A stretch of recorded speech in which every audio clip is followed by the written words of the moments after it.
We are Hi. live on and we are live on Facebook. Everyone, welcome to Seder Telling with a very lovely crew: Rabbi Sarna, Dr. Elisha Russ-Fishbane, Dr. Zvi Kalman, and Rabbi Dr. Erin Smokler. If you are watching on Facebook Live, the chat will be the comment section will be monitored for questions, so do feel free to ask. And with that, Rabbi Sarna, good evening. Good evening. Welcome back to our second annual Seder Telling, everyone. I'm so thrilled that we're bringing back this event, but with different panel of Seder tellers. So what is Seder Telling? Pray tell. So Seder Telling tries to bring to life this part of the Haggadah that tells the story about a number of rabbis and scholars, Rabbi Eliezer, Rabbi Yoshua, Rabbi Elazar ben Azariah, Rabbi Akiva, and Rabbi Tarfon, who were reclining for their Passover Seder in Bnei Brak, Shayu Mesubin, Bnei Brak. And what did they do all night long at their own Seder? Hayu Mesaprim B'Yetziat Mitzrayim Kol Oto Halayla. They spent that entire evening just telling the story of the Exodus from Egypt.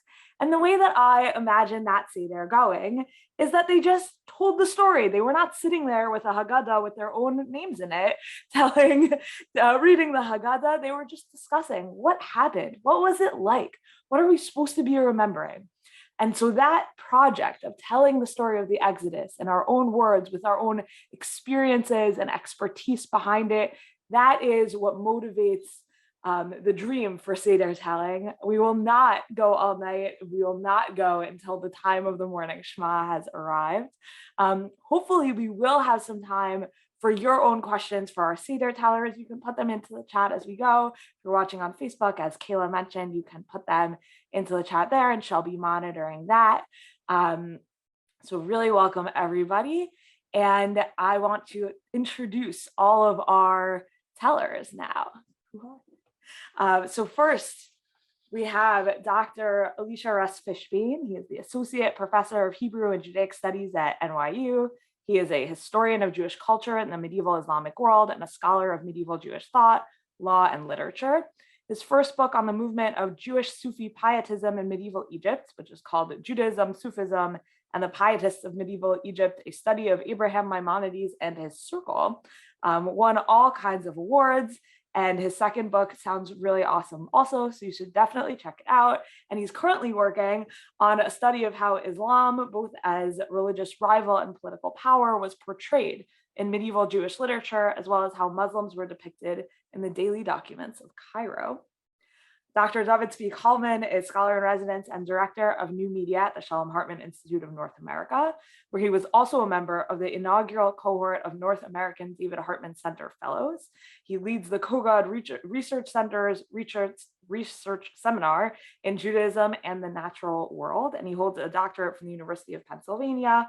And his research touches on Jewish law, the history of technology, technology and ethics, material culture, and I hope we have a lot of Islam tonight because he also studies Islamic jurisprudence.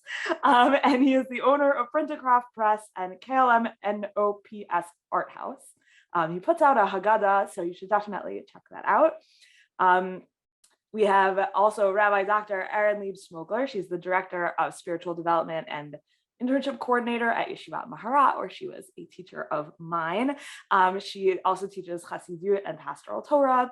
She earned her PhD from the University of Chicago's Committee on Social Thought, and she studied in Jewish Scholar Circle additionally. And she actually also has an award-winning book about plague that just came out this year. And many of you might be familiar with me. I am Drisha's Associate Director of Education, and I also direct our high school program. My name is Rabbanit Leah Sarna, and I'm so pleased to be here tonight in a dual role as both the Yoda'at Lish'ol, the one who knows how to ask the questions, and maybe this year I will also share some ideas. Oh, the book features Zvi Kalman as well. Amazing. And maybe this year I will also share some ideas of my own. So last year we had the same event, but the world was in a much darker place. Yes, last year's event, that's the title of the book, Torah in a Time of Plague, but really last year's event was also Torah in a Time of Plague. And we mostly told the story of oppression. We talked about the slavery. We asked, where does it begin? Where did the slavery begin? Where does the story begin? And that was the majority of what we spoke about. But this year, I'm hoping that we can pivot towards the second part of the story and talk about the story of the redemption, which also features massively in our Seder night. And really, what are we celebrating if not that exact story? So hopefully that's what we will be focusing on this year. And to kick us off, I would love if all of the panelists, all of the Seder tellers, can attempt briefly to try and kind of pinpoint. If you had to say in a sentence or two, where did the redemption begin? I'd love to hear it. So maybe we'll start with you, Rabbi Smokler. Okay, hi everybody. Really a pleasure to be here. I'm here mostly because I want to hear from the other Seder tellers, but I will do my part as well. So I want to credit a student at Yeshivat Maharat for raising the following question. The student is Sophia Freudenstein, and she's wonderful. And we had our own kind of Seder telling event today, and she spoke about a Gemara which asks this kind of question: when does redemption begin, or what are we really marking at the Seder? And Beit Hillel says it's the daytime redemption, and Beit Shammai says nighttime. And the question she posed, halacha ke Beit Hillel, but what is Beit Shammai thinking? What does it mean for that nighttime, by which he means, or in that context seems to indicate the night before the actual Exodus? What would it mean for that to actually be our reenactment? What is the mindset that we might be wanting to gain insight into? And she posed this as a question regarding fear and uncertainty. And why would we want to accent those things as at our Seders or as the beginning of the redemption story? Here's my take on it. I do think that the night before the big day is actually where the story begins. All precisely because of the uncertainty, precisely, I don't know about the fear, but the sense that the horizon of possibility is about to be radically, radically altered. And I wonder if that's really where the redemption begins, in the possibility of actually envisioning an alternative to what has come before. And part of what I understand to be the slavery of the Jewish people was not only, of course, the physical labor, but the centuries-long reality of being stuck in the same story, the same circumstances for generations. And to be born into that would be to be born into a world without possibility, a sense that is what will be.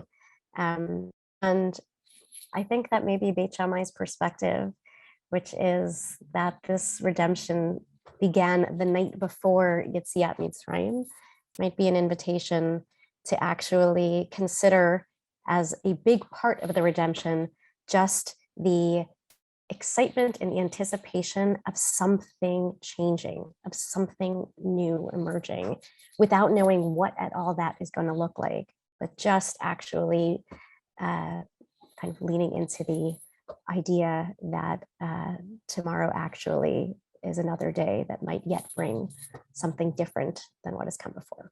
So that's that. Thank you. I think I might jump in on that because that's very similar thematically to what I had been thinking, but I want to place it earlier in the timeline.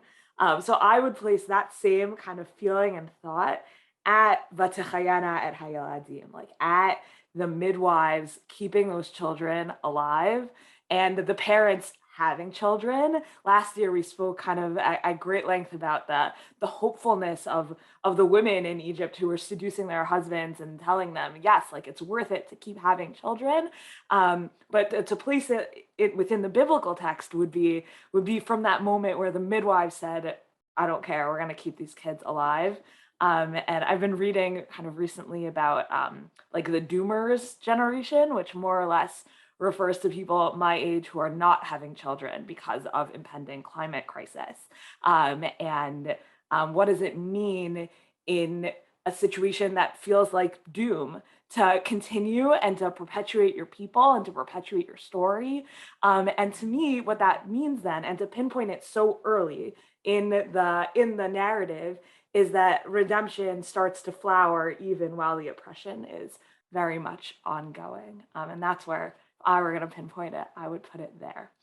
Dr. Russ-Fishbane, what about you?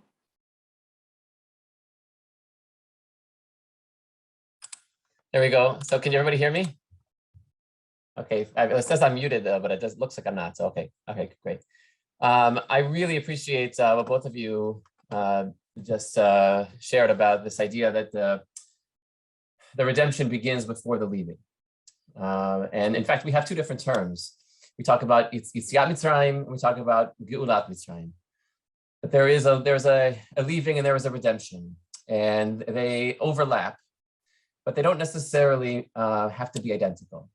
I actually, maybe, Rabbanit Sarna, I want to go even further back than you, but I actually want to do that by way of thinking about another story, a story that takes place actually in Lithuania in 1941. That comes from a tshuva of Rav Ephraim Oshri. Rav Ephraim Oshri was the rabbi, the sort of not the only rabbi but the one sort of rabbi of the Kovno ghetto when the Nazis conquered Lithuania in summer of 1941. He was assigned by the Nazis to oversee the Jewish library that was to be the library of the future Museum of the Jewish People. So somehow he was placed in this unusual position of having access to Jewish books at a time when other Jews did not have access to Jewish books. And it was extremely providential that this happened, because he was asked so many questions that he made a vow at the time that if he were to survive, that he would put these answers together into a proper collection of Shilot Shuvot, and that's exactly what he did. Thank God he survived the war and was able to put together 5 volumes called Shilot Shuvot Mina Ma'amakim, from the depths.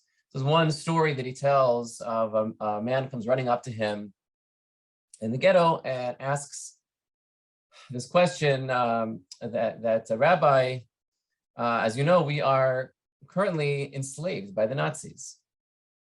We are not free to go where we wish, to do as we wish, to practice or read what we wish. We are slaves. For all intents and purposes, we are slaves. Is it permissible, he asks, to still say the words in the Birkot HaShachar, to still say, Shelo asani aved? And I still say, thank you, God, for not making me a slave. And he spends about 4 pages discussing this question. I'm not going to go into it, but just basically, his answer is very interesting. Maybe I'll come back to it at the end by way of coming back to this question, the question that you posed. Where does the redemption begin? And I actually wanted to think about it even farther back in terms of where the Haggadah has us think about it, in terms of the 2 answers to the question, right? We're supposed to begin with Genut, with the lowliness of our state, and we end with Shevach or Shvach, depending, people pronounce it differently, that it's we're supposed to end with praise. So the 2 options that the Amoraim give, of course, Rav and Shmuel, one of them, right? So Rav said, Shmuel, we begin with the famous words, Avadim Ayinu, right? We were slaves to Paro in the land of Egypt. And it makes sense. It makes perfect sense. On the other hand, then we have Rav's answer seems to come out of left field. He says, our ancestors used to be idol worshippers. And then, right, and then God brought us to his worship. So it's a very strange answer. Lots of interesting ideas about why he brings that in. But I mean, the most problematic issue, as far as I'm concerned, is the fact that, yeah, eventually they get to the part about they went down to Egypt. But Rav's version never actually gets to the redemption. He never says, and God redeemed us, the way it says before with the Avadim Ayinu, Vayotzienu Hashem Elokeinu Misham. It never has that ending in Rav's version. So what's going on there? What's it even doing in the Haggadah? Right? It doesn't have to do with Yetziat Mitzrayim. And so what I think is going on there is that actually his answer is actually the second time we say, right, Baruch with respect to God in the Haggadah. The first one is Baruch HaMakom, Baruch Hu, right? God, blessed is the omnipresent. And this time around it says Baruch Hashomer Avtachato Yisrael. Thanks to God, or blessed is the God who keeps the promise. I think that's Rav's answer to this question of where is the redemption. In other words, I think we can think about it in terms of what we say, right? What comes right next is Vihi Shamda. This promise was with us in every generation, for many generations, before Mitzrayim, before She'ivud Mitzrayim, before the enslavement, and in Mitzrayim itself. We raise a glass when we say Vihi Shamda. We're raising a glass, I think, not to freedom, but to God's faith in us and our faith in God. And so if we come back to our questions, if you imagine a person who is, and by the way, if we're going on a bit too long now, you can steal some minutes from me later on. But it reminds me of sort of a famous parable of someone who is free and is told that he's going to be imprisoned, tomorrow. What's going through that person's mind that night? As opposed to a prisoner who is who's told that he or she is going to be freed that night, the next day. What's going through that prisoner's mind that night? Who, in other words, who's really free? The one who's in prison, but knows that freedom is around the corner, or knows that there will be freedom, or the person who's actually free but feels that any minute he's going to be enslaved or imprisoned. So I think that it's really, I think our state of mind is less about where we find ourselves at this very moment than about where we're headed. And in that sense, I would say that, Shmuel tells a story as we know it from the Torah. We got enslaved, we got liberated. Rav's version flips it on its head and says, actually, Paro enslaved us on the outside, but could never enslave us on the inside, because God already freed us before our ancestors ever set foot in Israel. Our liberation began with God's faith in us and our faith in God. That's Vihi Shamda. And it's the mindset that allowed us to endure that external bondage in Israel and at many other times in our history. And I would come back to Rabbi Oshri in his answer says, there's one thing they can't take away from you, it's your inner freedom. They can enslave you on the outside, but they can never take away your identity, your devotion to Hashem, who you are as a Jew. I'll stop there. All right, Dr. Kalman. Oh boy, Dr. Russ-Fishbane, can I disagree with you? I totally buy this idea of like there being a difference between the inner and the outer redemption, but I think it's totally the reverse in that there is, if you want to identify one moment that is the kind of moment redemption, you can kind of pick something simple like, Moshe talking to Hashem, there's a burning bush, the languages of Geula, all that, like the kind of the beginning of the plan, like that you could identify as a kind of clear moment when the plan is put in place. But then if you it's so hard to think about the story without then thinking about what the experience of the Jewish people is in the desert and how much they struggle with being in this new state and how it actually takes such a long time to get out of that mindset of slavery. I'm thinking about this, that we like to think that we are very good at responding to life-changing events by changing, and people have like a kind of huge inertia in them. I think about in the famous story of Eliyahu and the Kol Dmama Daka, Eliyahu kind of encountering God through this kind of still small voice. There's like that amazing encounter. But one thing that I think people often forget about the story is that before the story, there's a kind of conversation between God and Eliyahu where God's like, what are you doing here? And Eliyahu kind of complains a bunch.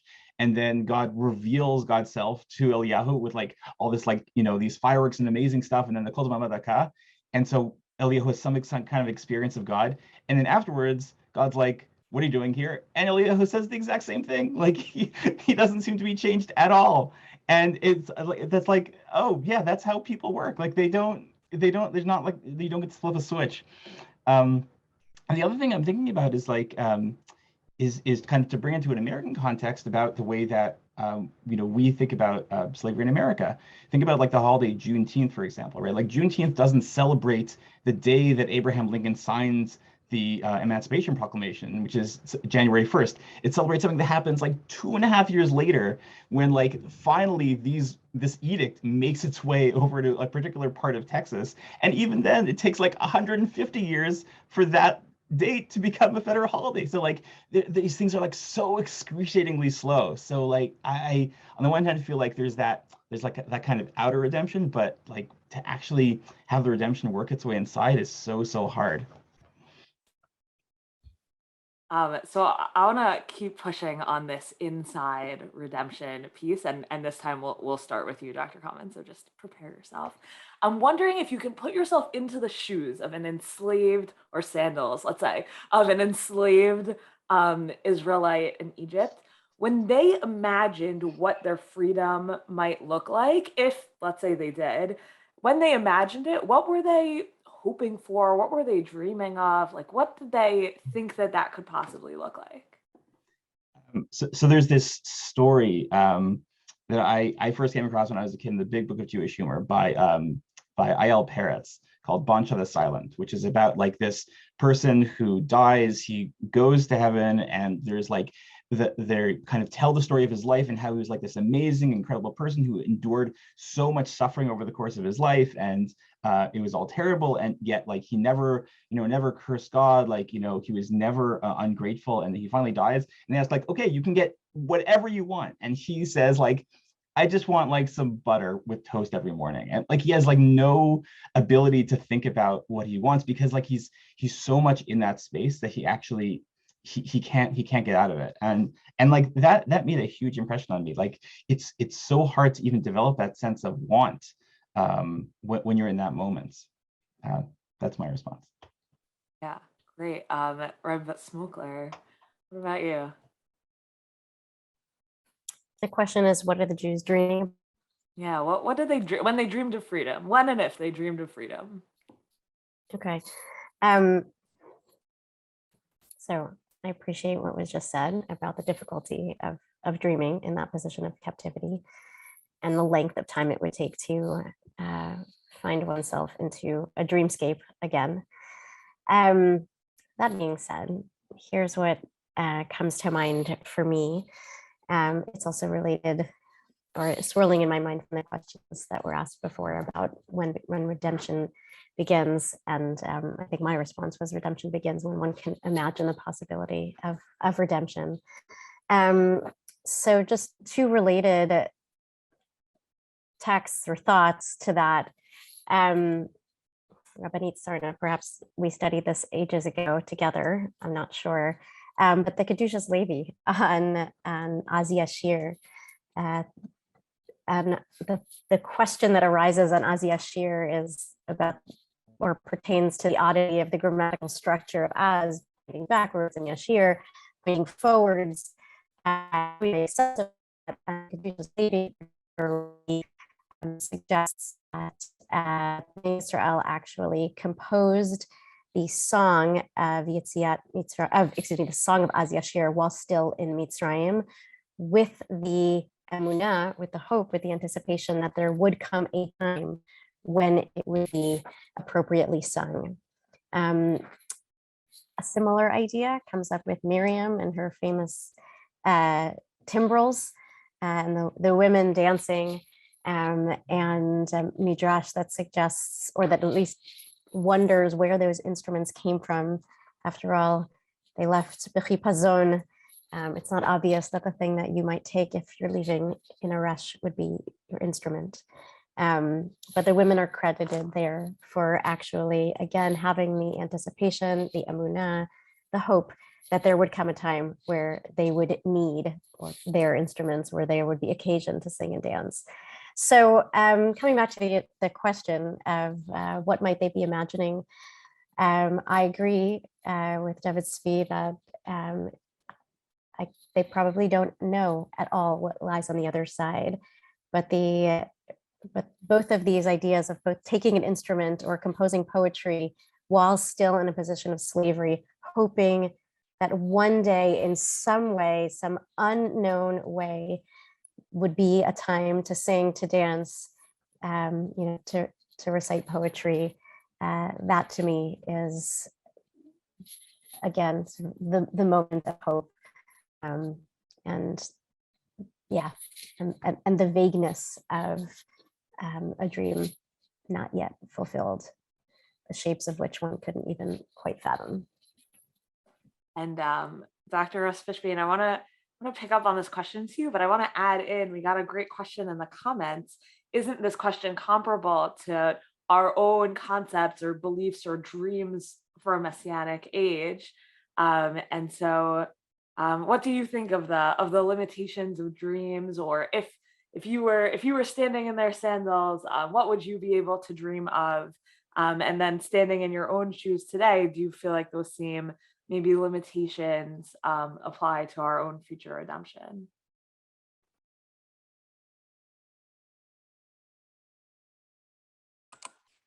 So that's an amazing question. I think that there's a lot there, actually, in terms of we're constantly thinking about not just the past redemption at the Seder night, we're also thinking about the future redemption. It starts at the very beginning. Right, when we talk about what is it, halachmania, this is the bread of affliction, which our forefathers ate, right? And then we say shatahacha. Now we're here, right? Shana ba'a, next year we're going to be in the land of Israel. Now we are slaves, and next year we're going to be free people. We're not talking about being here in Mitzrayim. We're talking about being here in the exile, and that's the language. That's why another reason why I think the halachmania is in Aramaic. That's the language of the exile. We are here. We're here. We're celebrating the past, and we're celebrating the future, and we're here in the present. And that knowledge of the past redemption is the source, in a sense, you could think of our optimism that next year we're going to be in Jerusalem. That the rabbis say, right, B'Nisan Yigalu, in the month of Nisan, the Israelites were redeemed, B'Nisan Atidim Nigael, and they're going to be redeemed once again at that time, as if to say, that's the source, the root of our optimism, that we were there once and we will be there again, wherever we are now. So I think it's a beautiful question and insight on the part of the person out there.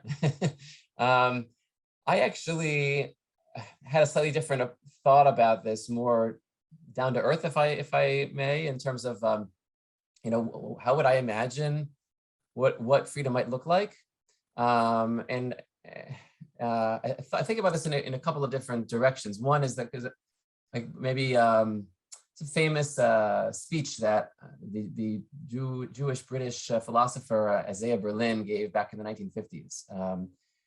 Called the two liberties, right? There's the two different kinds of liberty. There's the negative liberty and there's a positive liberty, right? One type of liberty is where we are removed from our shackles and we can do as we please. And the other kind of liberty aspires for something else. Of course, at the time, he was saying that as a critique of the communist idea that you could be free in other ways than just your negative liberty, just doing whatever you please. But I'd like to take that idea and think about that, because if I were a slave, and Baruch Hashem, I can't really imagine what that would be like. I don't really know. It's the hardest mitzvah. Rav Soloveitchik said, all right, it's the hardest mitzvah of the year. Is chayav adam lirot datzmo. We have to see ourselves as if we were slaves and leaving Egypt. It's impossible, except we have to try and imagine through enacting. But what I think of when I think of that imagined future is more the negative freedom. The freedom to no longer be shackled by, right, to no longer be bound or beholden to anyone other than myself. And maybe even human nature being what it is, to aspire to a kind of power that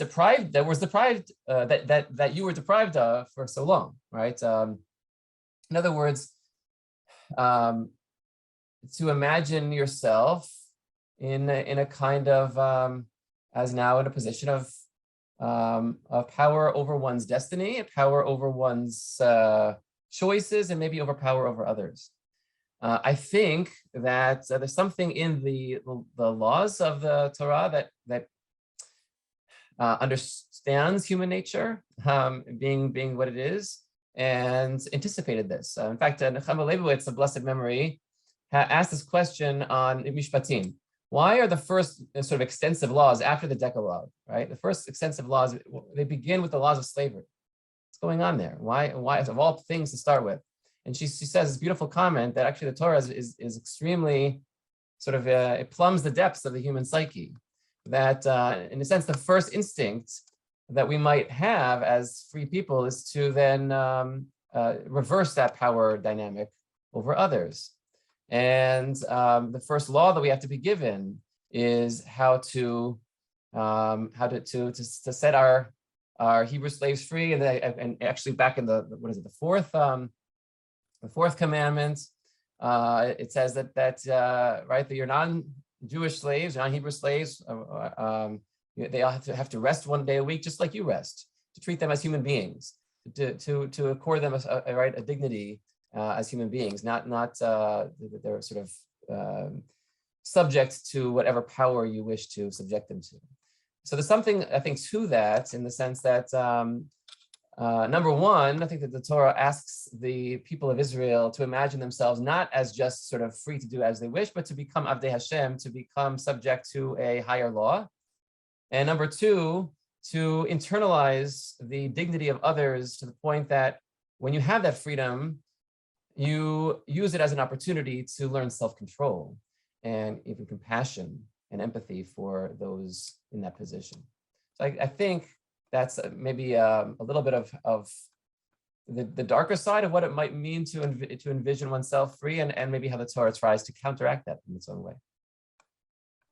Yeah, when I was thinking about this question, I was wondering whether when Paro enslaves the people, right, he's very clear about what he's afraid of, right? The Torah says, pen your bed, there's going to be so many of them. Vayaki tikra'ena milchama, there'll be a war. V'nosaf gam hu asu'inu v'nilcham banu ve'ala min ha'aretz.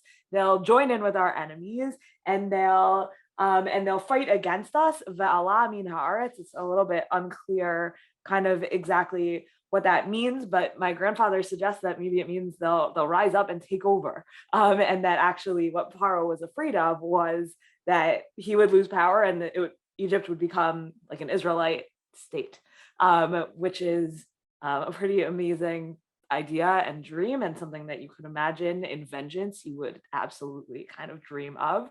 And if Paro had the ability to dream of it, you sort of wonder whether his vision and his reasoning for the enslavement would be enough to instill maybe actually this like counter hope and dream of like, let's prove him wrong. So that was sort of just a thought I had to throw into the mix there. I want to move on to the plagues because it's still sort of relevant. And I mentioned just a minute ago, my grandfather, Professor Nachum Sarna. So when he talks about the plagues in his commentary, he describes it as there's a mysterious silence of the Israelites. We actually don't really hear from them. We see a lot of Paro, we see a lot of Moshe, we see some Aaron, we see how the plagues are manifesting, how they're maybe affecting the Egyptians, but we don't see what the Israelites are doing during that time. And in fact, in the text itself, out of 10 plagues, only 5 of them are described as not affecting the Israelites. Only 5 out of 10 didn't affect them in the text of the Torah. And so I'm wondering, what do you think it was like when the plagues began? Did the Israelites did, our ancestors, did they feel safe? Did they feel terrified? What did they understand the purpose of the plagues to be? What was happening during that time? What kind of transition are we to imagine was happening there? And on the Seder night, the plagues are almost like fun or like child's play or like, oh, now we're finally doing an activity. But we all know plague is not some kind of like fun, we're finally doing an activity sort of event. And yet there's the mysterious silence in the text. So what's beneath the mysterious silence? Dr. Kalman, do you want to take this one first? Yeah. So my instinct on this is, and it's so hard to think about this question without thinking about the last couple of years. People are so good at compartmentalizing. And I remember, like, you know, the weeks in February 2020, like before, when it was clear the pandemic was on its way, but before it quite got here, there's this sense of like, it's this thing that's happening somewhere else. And then like all of a sudden it wasn't. All of a sudden it was here. And I feel like that for many like kind of global events, whether it's plagues or global warming or, you know, or frogs, whatever it is, like there's that same sense of like you try as much as possible to maintain a normalcy until you can't anymore. I think you see this today too. In recent terror attacks in Israel, and the attack today in New York, there's a sense of like people try as much as possible to maintain a sense of normalcy, even when things that are not normal are happening very, very close to them, because otherwise it can be so disorienting, or it can be so destabilizing. So people try to hold on to that even when like right next door something awful and terrible is happening. Dr. Russ-Fishbane, do you want to chime in? Sure. I really appreciate that point. Is it David or David Zvi? David Zvi. David Zvi. I really appreciate that point, because I feel this all the time when I think about what's going on in Ukraine, that I feel a sense of shame, of guilt, of not thinking about it more, of not reading more, or having it more in my mind, or doing more, whatever I can do, because I know that there are people that are really suffering, and how do you go on and compartmentalize it, that reality, and live your life like normal? And on the other hand, Rabbi Bachia Ibn Pakuda, the author of the Chavot HaLevavot, the duties of the heart, right, is talk about the Islamic world. There you go. There's our reference. He talks about the different sort of hidden blessings in our natural selves, the blessings that God gives us that we don't even notice.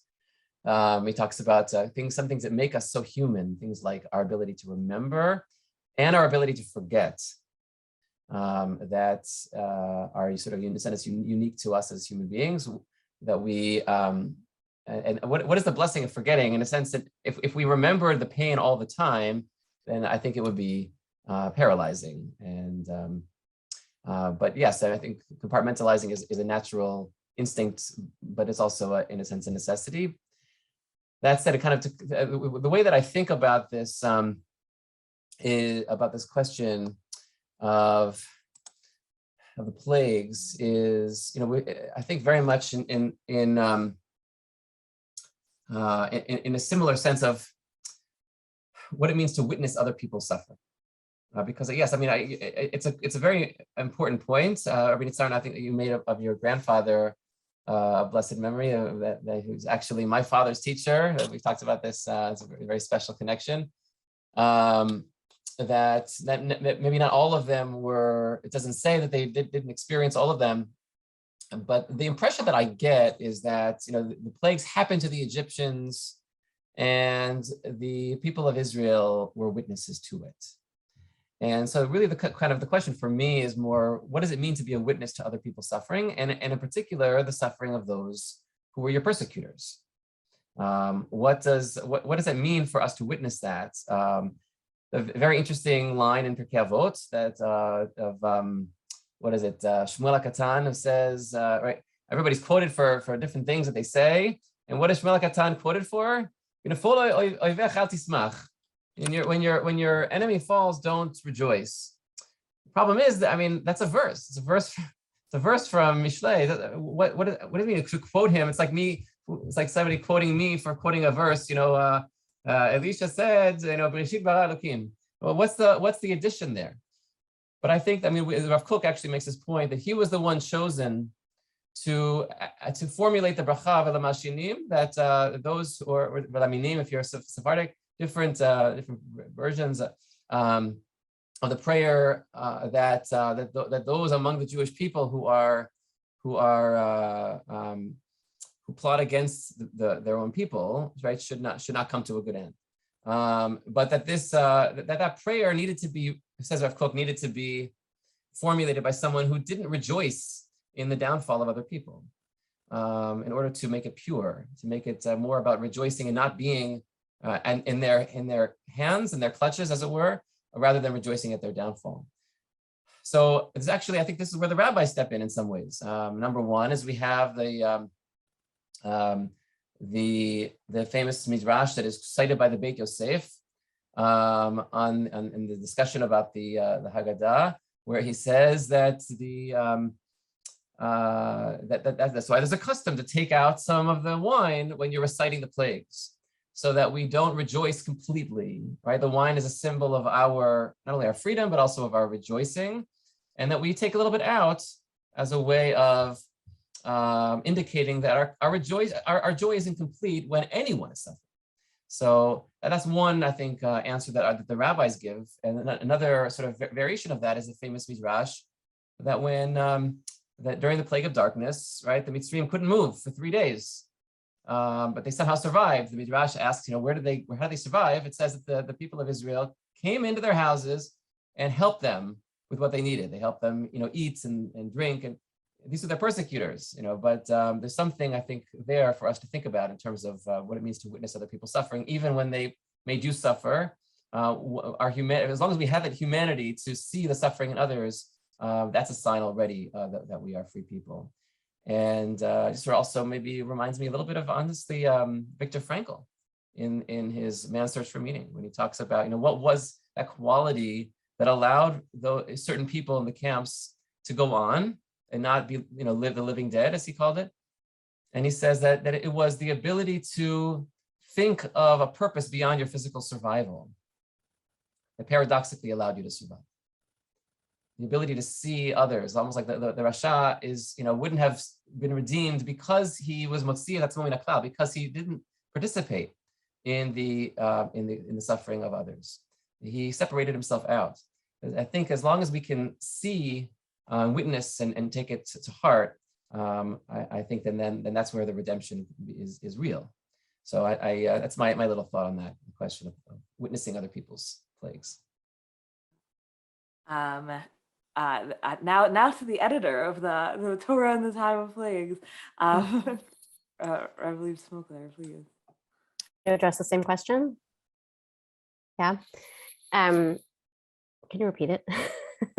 Sure. Yeah. So there's a mysterious silence in the Torah of what was Am Yisrael thinking when these plagues were happening? Right. Okay. Thank you.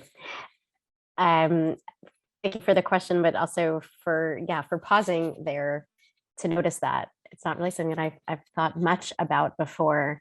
But I guess that in contrast to the comments thus far about compartmentalization, I kind of imagine it not being compartmentalized, and actually a great deal of fear on the part of the Jewish people about what's coming for them next.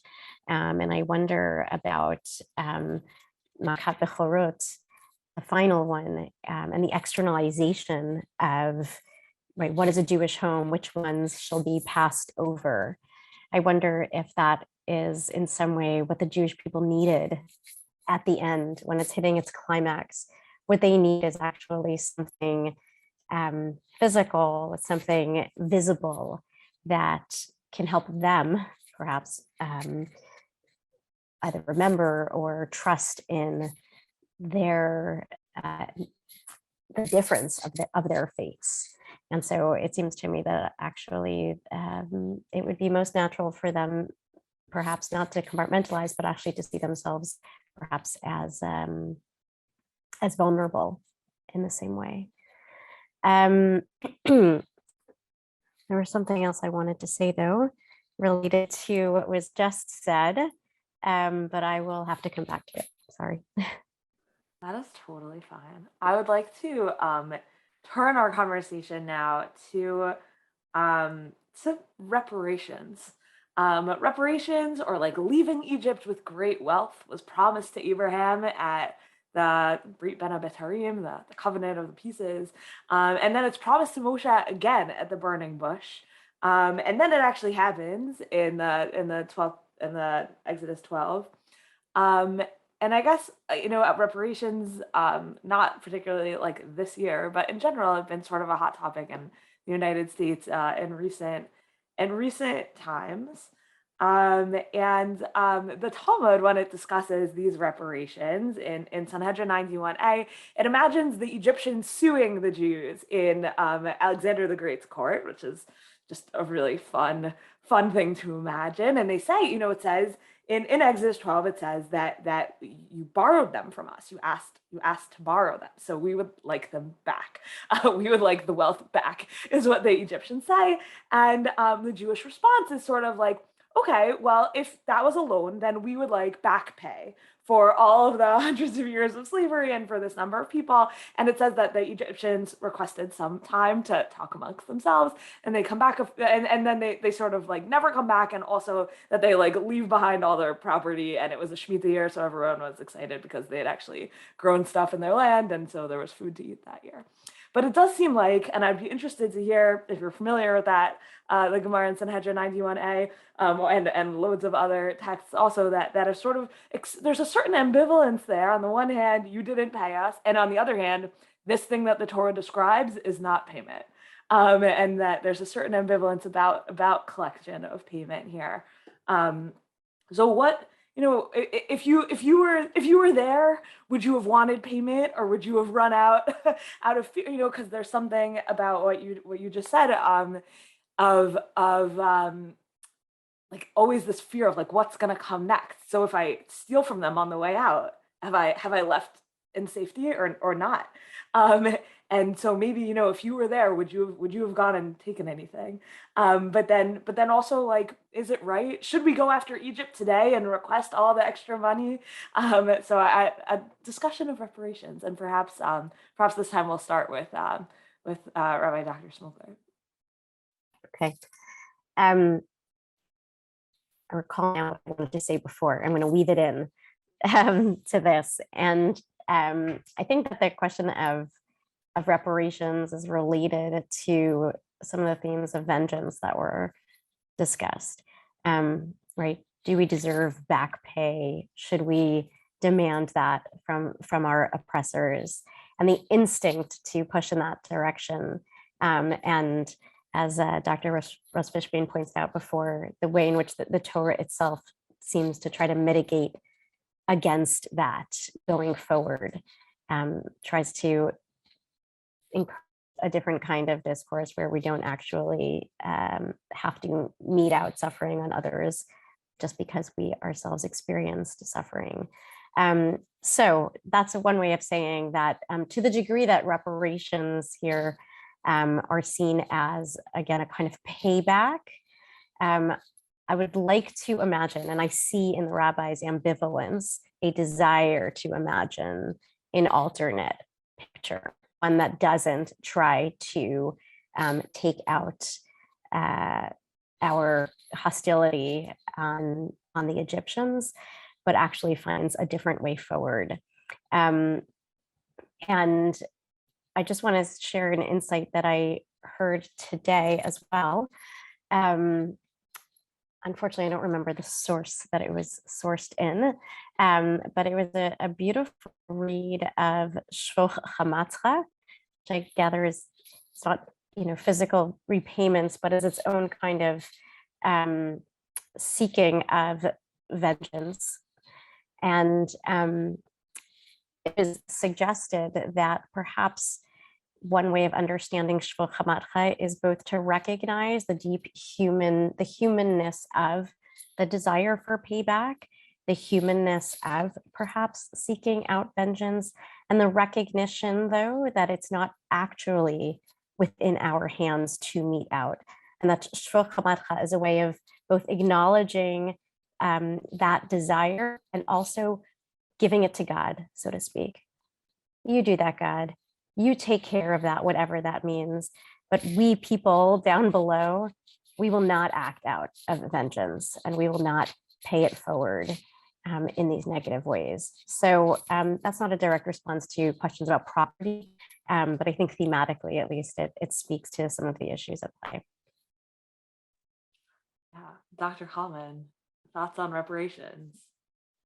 I think in any kind of abusive relationship, when one party eventually leaves, there's a kind of desire to say, like, I never want to talk to that person or that community again. Like, I'm done. Even if, even for them to say sorry, even for them to like do the right thing. And, sometimes that works. But sometimes it's actually impossible. Like sometimes like circumstances are such that you actually can't get away from your oppressor, even if you are not in the oppressive relationship anymore.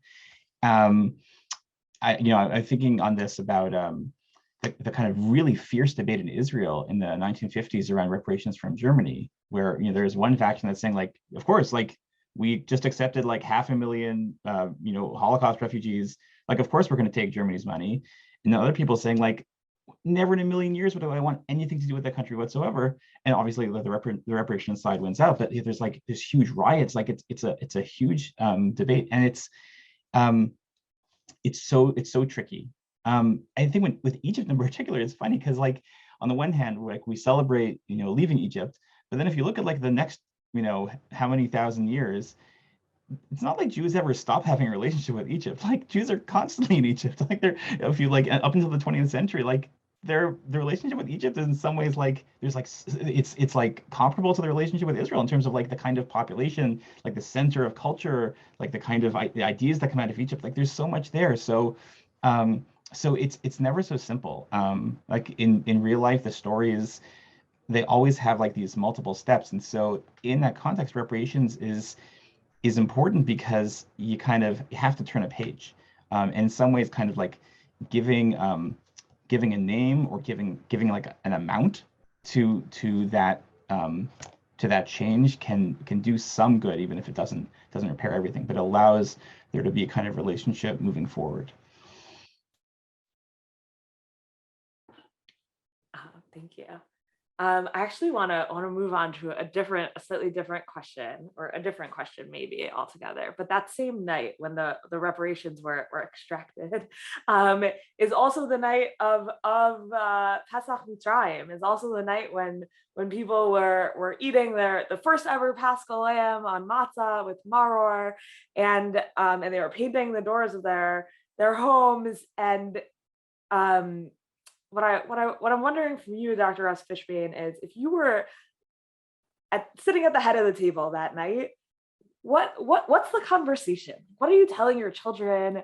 How are you trying to make sense of what's about to happen, what you think is about to happen, what you've heard, rumor, this, that, the other, why you're doing all the things that you're doing? Like, describe your Pesach Mitzrayim Seder night. Right. Thank you. It's very sort of an exhilarating question, right, to think about what that first night, that first Seder might have looked like. I mean, it's an extraordinary idea. It goes back to what Rabbi Dr. Smokler was talking about at the beginning, right? This position of Beit Shammai, or is it Shammai or Beit Shammai? Beit Shammai. Yeah.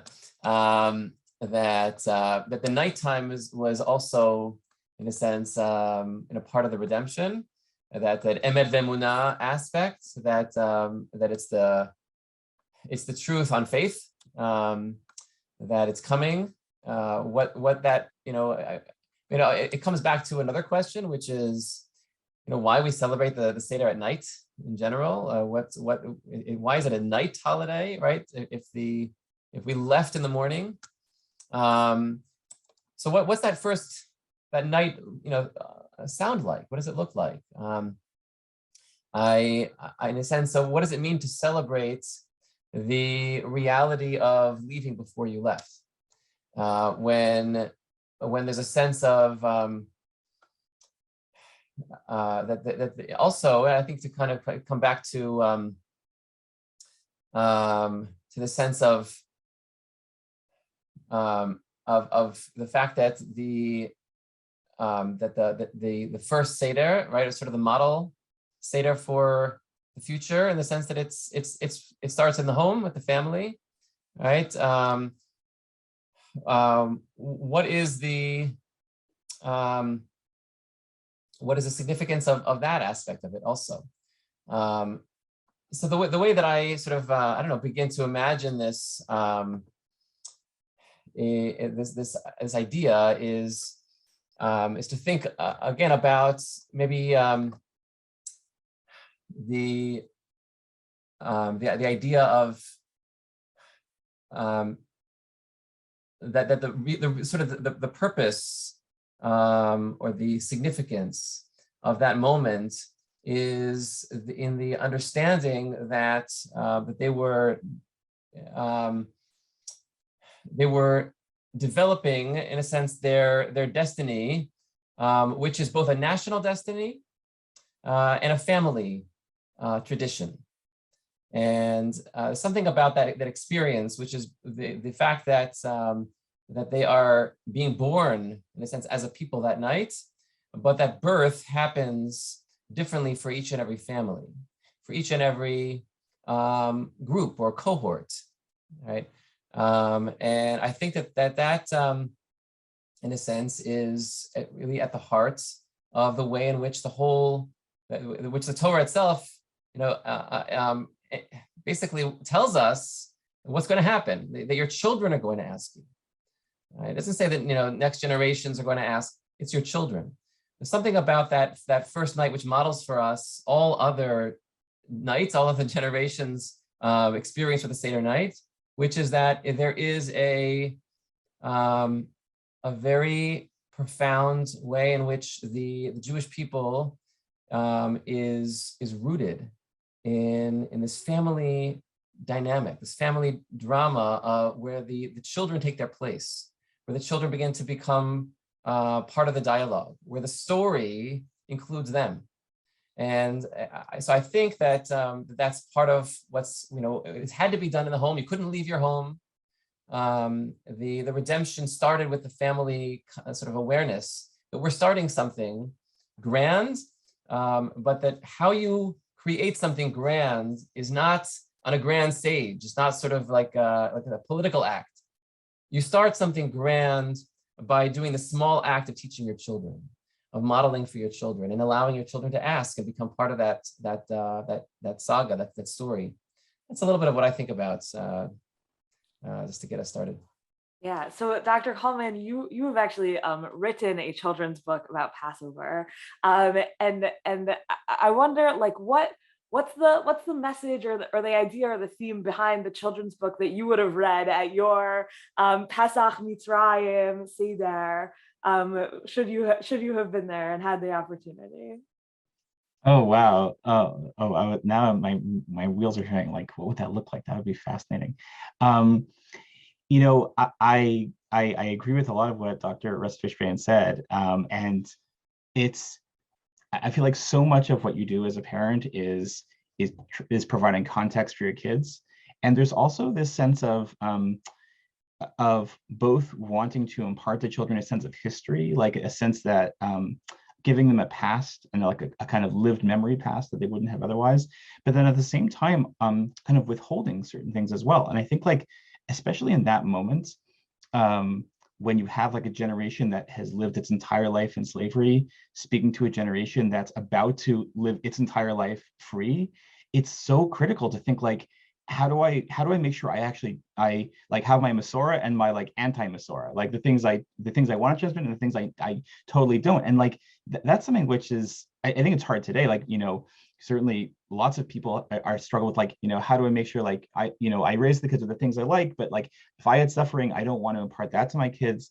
That feels like something that that struggle people never leave. And it's so difficult. It's a sense of like kind of necessarily withholding yourself a little bit. But honestly, a little bit, isn't that what storytelling is about? Like, isn't it about like making sure, deciding which parts of the story are worth telling and which parts aren't? So like crafting that story feels like the kind of the first step in a way to well, not maybe one of the steps to redemption. I'm going to turn to you, Rabbi Dr. Leib Smokler, and I actually want to tie it into a question that just came in through the chat from Rabbi Michael Latz. I wonder how we teach these stories and don't pass along intergenerational trauma. And I want to imagine, in addition to that, right, what's going on? So we've been talking about the home and the Seder table of Pesach Mitzrayim, but like outside of the home is like insane, right? There's, speaking of vengeance, which is where you were taking us in your last answer, right? Outside of the home is the mashchi. And so not only I want to add to the question about not passing along intergenerational trauma is also a question of how would you contextualize the trauma that is even being lived while you're kind of sheltering in place, let's say, at your own Pesach Mitzrayim Seder. Okay, so hello, Michael Latz. I love your question. It's certainly, as a parent, I feel like I live it, and I have yet to figure it out. But let me step back for a moment and just relate directly to what Rabbi Sarna just said about right, what's going on inside and what's going on outside, and the contrast between those two things. And beautiful, beautiful things have already been said about the kind of centrality of the home front and what that means for the redemption and the stories we tell and the kind of culture that we're building. But I guess I just want to focus for a moment on the contrast itself as having significance. And it seems to me that that is a theme that is central to the celebration of Pesach, as well as the story of Pesach.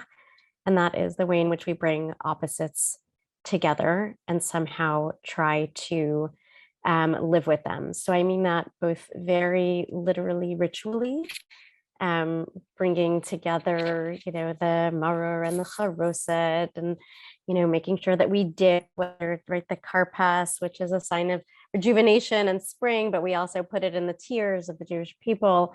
And so we're never far from joy, and we're never far from suffering. And that seems to somehow be an integral part of the story itself, that we somehow have to learn how to live, perhaps with the warmth on the inside and chaos on the outside, or proximity to death and hope for rebirth, all at the same time. I'm thinking also about this particular calendrical year and the way in which we are this in the Jewish calendar. I'm referring to the fact that it is a leap year, and we've had 2 Adars.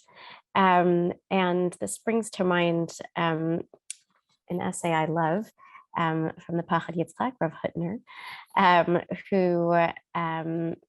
who asks a kind of halachic question about this, about why it is that when there are 2 months of Adar, we celebrate Purim in the second and not the first. And he suggests that it's because we always have to maintain the proximity of Purim and Pesach, which he understands to mean 2 different kinds of revelation, or 2 different kinds of experiences. He says the 2 different anochis, the anochi of Purim, of anochi haster astir panai, and the anochi of Pesach, of anochi Hashem Elokecha asher hotziticha, which is to say that even when we try to cultivate the consciousness of Pesach, which is understood here to mean a consciousness of a divine, of a revealed face of God that, excuse me, that interacts in in Jewish history and actually, right, performs great miracles. Even as we lean into that, we have to keep close by the Anochi of Haster Astir, the hiddenness of God, the God who doesn't save in big and dramatic ways, the God who operates behind the scenes, who doesn't announce God's self. That's a long way of saying that sitting at a Seder or sitting at Pesach Mitzrayim, sitting in is about, in some ways, a performance of this, I would say, a performance of contrasts, a performance of dual consciousnesses, figuring out how we might somehow learn to, again, kind of anticipate redemption, even as we learn how to navigate these murky spaces. And it seems to me that beyond Pesach Mitzrayim, in our own Pesach Sedarim, we are similarly asked to keep close. Again, both joy and suffering, revelation and hiddenness, all of that is present for us as well. I want to turn to discuss refugees. It's been a very live subject, particularly with so many people fleeing Ukraine and our communities and the state of Israel mobilizing to provide support, take people in, and so many people kind of going on missions to Poland and border countries to help out. The Exodus created in its own way a refugee crisis. You have an entire people who are now refugees. And we know a little bit about how they feel, kind of, right? They sing a song. We spoke about Az Yashir and the preparation for that and the bringing their timbrels. But I wonder whether there's kind of more to dig into this idea that yes, we left and now we are refugees. And is that a win? I guess is part of what is what I'm wondering about. So maybe we'll start with Dr. Kalman. I think there's times in history and there's times in people's lives when it feels like the natural rhythms have kind of come unstuck, and the things that you're used to, whether they're good or bad, are just kind of not present anymore, and that can feel terrifying. I think there's times I heard recently. In the opening days of the Ukraine war, there is weeks in which decades happen, and I feel like the moment of leaving Egypt is one of those times. And in moments like that, it's very hard to kind of gain a sense of. It's very hard to regain the rhythm. I'm just kind of like thinking out loud. Maybe one of the first mitzvot you have in Sefer Shemot is around like Rosh Chodesh, right? Maybe there's a kind of a conscious attempt to kind of give people a new sense of time, or like a new way of regulating time beyond that, because in those moments of like those in between spaces, it can kind of feel like you're kind of floating in nowhere. So maybe there's something there, but I haven't really thought it through. Yeah. Dr. Russ-Fishbane, thoughts on the Israelite refugee crisis? Yeah. So this is a really fascinating sort of question to think about. Really, in part because we think about it. I think the leaving of Mitzrayim more in terms of we're leaving exile. We're going home. On the other hand, Egypt was the only home that the Israelites ever knew. And the exile itself, over many generations of Jewish history, the Jewish people lived with this split mindset that they were in exile, but that exile could become a second homeland. And we have some beautiful poetry, actually. I think one example that comes to mind is the poetry of two Ibn Ezras. One is Avraham ibn Ezra. The other one is Moshe ibn Ezra. The more well-known one, maybe you'll start with, just as long as they're coming to mind, this famous poem of his, Aha Yarad Ar Sfarad Ra'a Min Hashamayim, that woe, evil has descended upon Spain from the heavens, which of course is itself a kind of an echo of the rabbinic dictum that says that Ein Ra Yored Min Hashamayim, that evil doesn't descend from heaven. Evil comes from earth, not from heaven. But he says that evil has descended and what is it that how does he describe? He describes each community that's been devastated by the Almohads. He describes it in loving terms. That this city was the place of these incredible people and this wonderful community and these families, and he names people and places lovingly. And this city of the Jews, talks about all these different places. And he himself went out into exile from Spain. He went out as a refugee in Christian Europe. All these commentaries that we read of Avraham ibn Ezra, he wrote in his wanderings. He wrote as a refugee. In one of his comments on his way, he wrote about the pain of refugees. He talked about the importance of supporting refugees because they have no one else to support them. They have they're no anchor. They're wanderers. So he knew that from his own experience, and he talked about the place that was a Jewish exile also as a home. And the other Ibn Ezra, Moshe Ibn Ezra, talks when he had to leave even earlier from the Almoravids before the Almohads.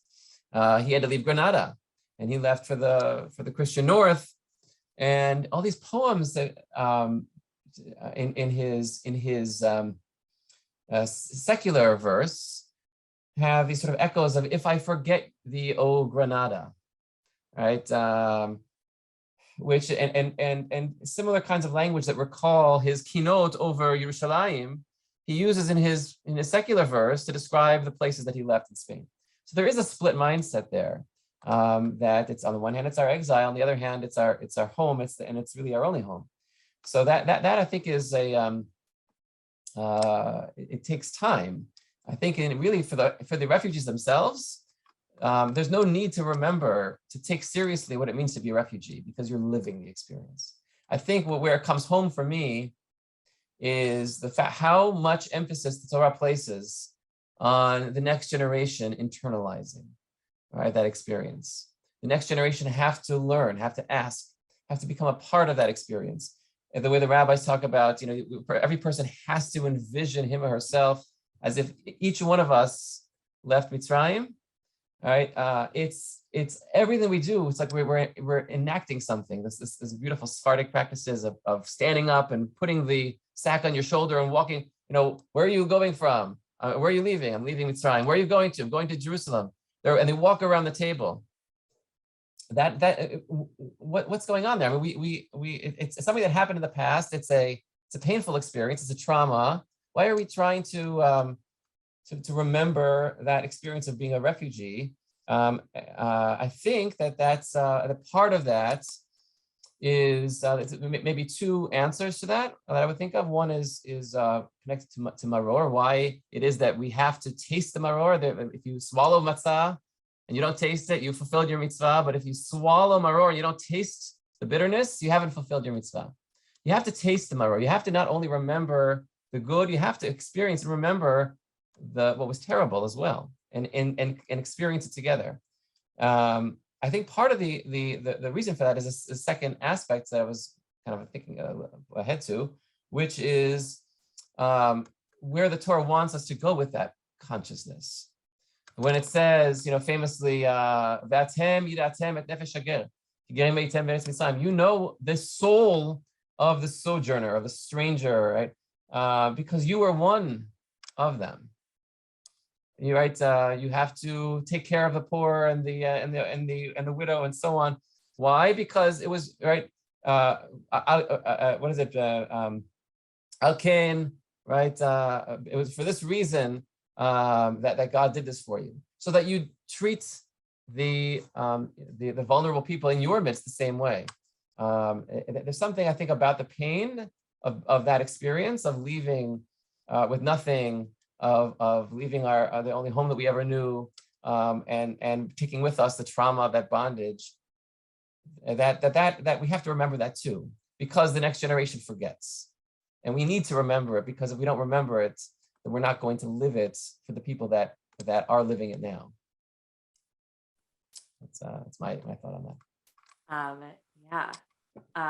Rabbi Dr. Leib Smokler, I'd love to like keep drilling into this idea that when they left, they immediately became refugees. And you're the one who spoke previously about Az Yashir and about how they had almost like prepared for this moment. Do you think that they were almost disappointed? Or do you think that this was exactly what they had hoped for?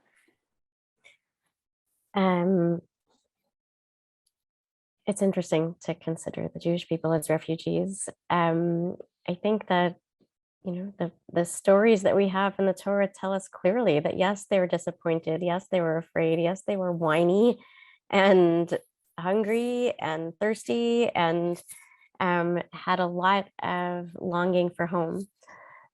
So yes, as Yashir's a moment, and then it goes.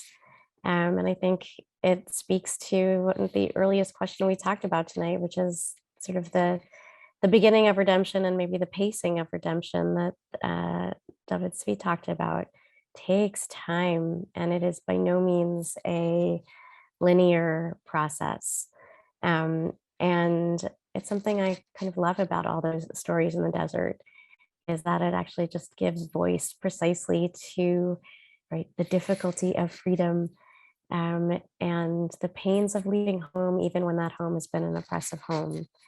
I'm been struck in the past week or so, even there's been coverage in the papers about people returning to Ukraine, people who left who are going home. And when asked why, it's so simple. How could you return to a place that's being bombarded? And the answer is because it's home.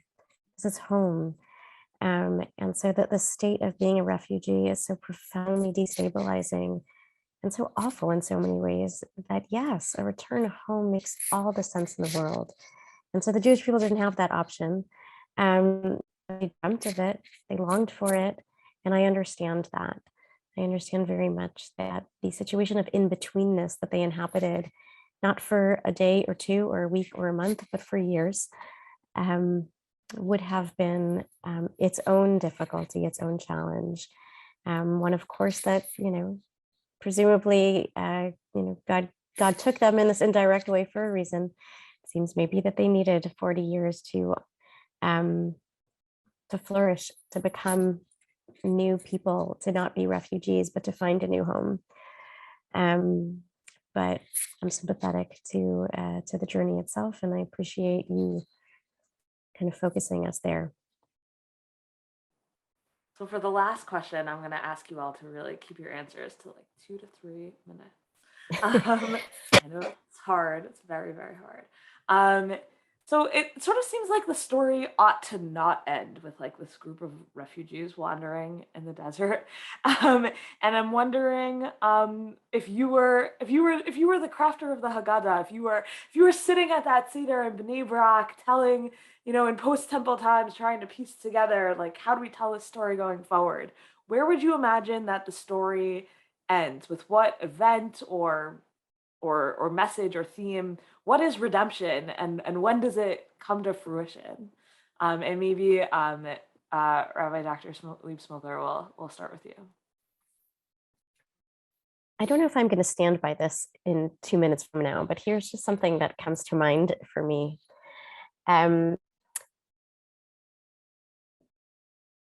The idea, sorry, I'm remembering also, David Zvi, I think you mentioned something before about a miracle that kind of didn't present itself as such to the people, or the way that they switched. Remind me what the reference was. And I wrote, it's just like the Jewish people at Sinai.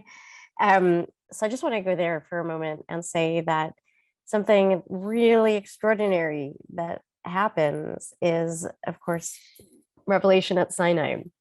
And maybe that's the moment that you might want to kind of pull the curtain and say, see, now they're free. They've arrived at Sinai. But of course, we know that that goes south.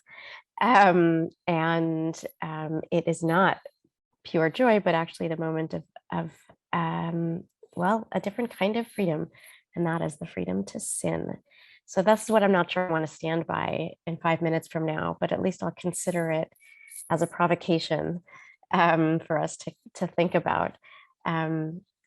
What if the story of the Jewish people, or what if part of their freedom was actually, the freedom to sin, the freedom to not be coerced, b'tachtit har, under the mountain, as the Midrash imagines them standing at Sinai in a coerced place, potentially. But what if part of their liberation was actually the spiritual freedom to experiment, I suppose, with other ways of being, and they will pay a price, no doubt. But there's something wild about that moment that is just really striking.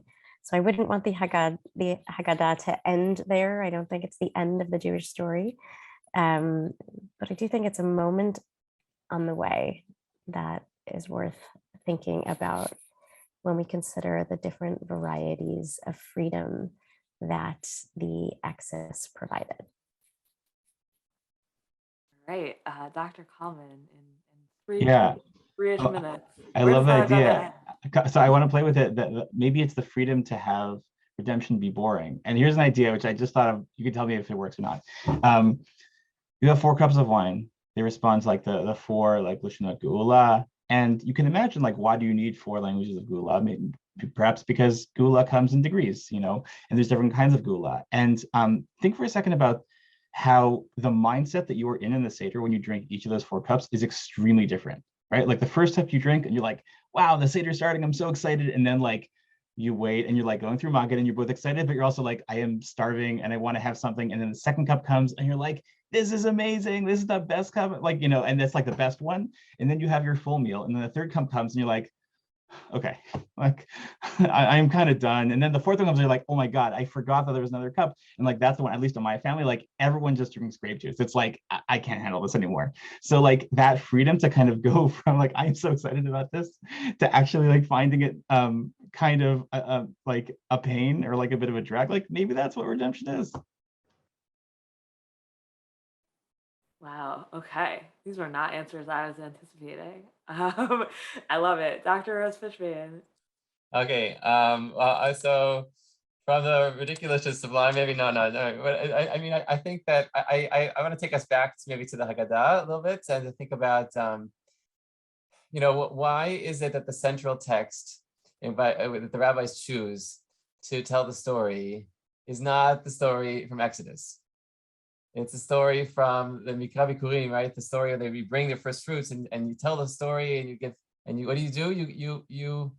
You bring your Thanksgiving, right? You bring your first fruits and you say, thank you for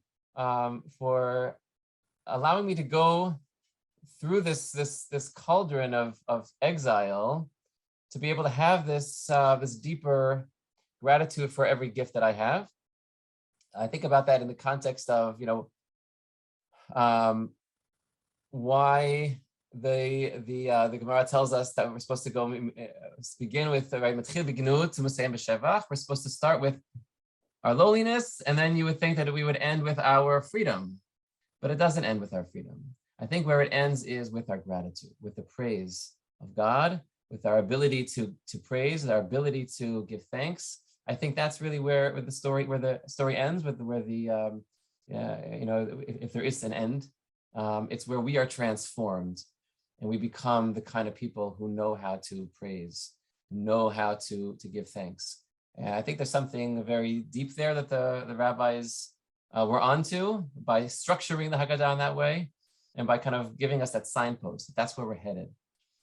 We know where we came from. Where are we going? That's where we're going. We want to end up in a place of Shevach and with Hallel. So I'm gonna round this out with my own answer, which is that I think the freedom is the freedom to craft our own stories and to tell our own narratives and to tell them in our own ways that are resonant to our own times and our own families and the people around the table and the people in the Zoom room.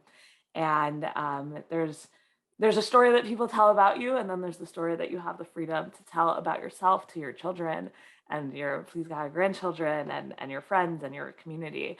And that sitting around doing exactly this and doing exactly what we do at the Seder night is the enactment itself of the freedom. And that's truly where the story ends, but only for now, until we add in more people.